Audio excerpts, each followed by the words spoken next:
wanna know what's going on?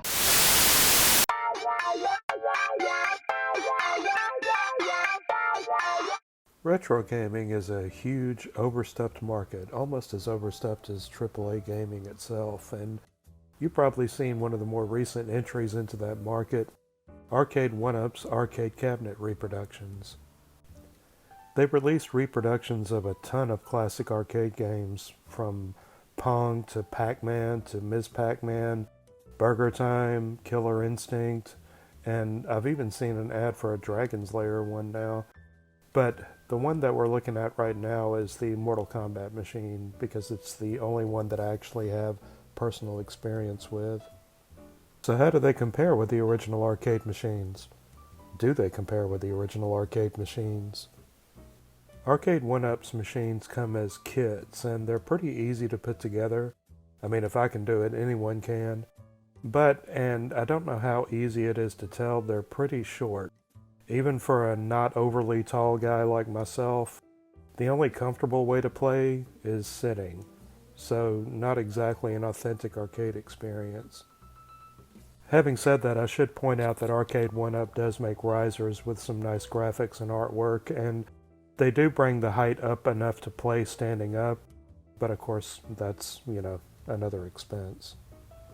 You can see that they did a really good job with the reproduction of the marquee and side panel graphics of the Mortal Kombat 2 machine. Taking a look at the control board, it has what you would expect to see, the actual arcade controls. Now that's definitely an upgrade over using a console controller, but how do I say this? If you used any cheap third-party controller, you'll be very familiar with the lightweight, clicky feel. Yeah, it's kind of unfortunate. Apart from the game controls, there's the power switch and a volume switch, which has 3 settings: off, low, and high. And I know that there's a cheat code that unlocks a proper volume slider, but I've tried that code a bunch of times. No. Besides, honestly, the low volume is fine. Alright, turn the power switch on, get the Arcade 1-Up animation.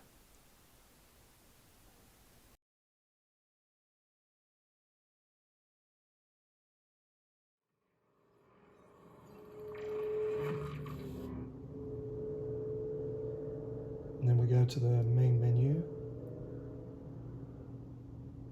eventually.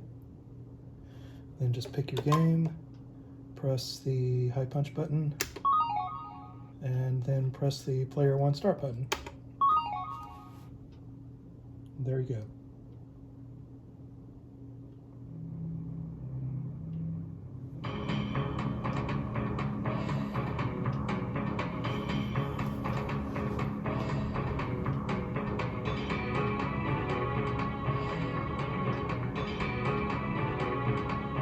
So what about the emulation? Well, not a lot to say about that. It's just fine. But of course you'd expect that with the age of the games. The good stuff is just what you'd expect here, and also, of course, if you want to bring back those fond memories of the ultimate MK3 AI doing ridiculous shit and kicking your ass time and time again, this should definitely warm your heart. In fact, it wouldn't surprise me if it's exactly the same ROM you can see here on the Mortal Kombat Arcade Collection I'm playing on the PS3.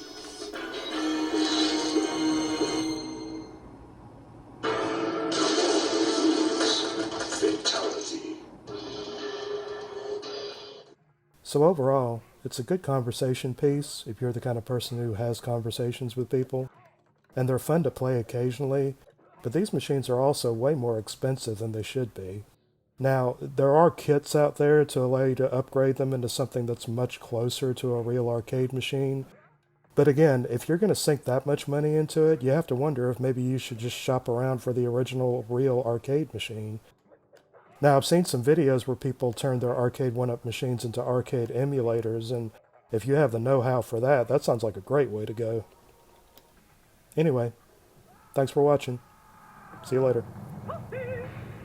Scorpion wins. Fatality.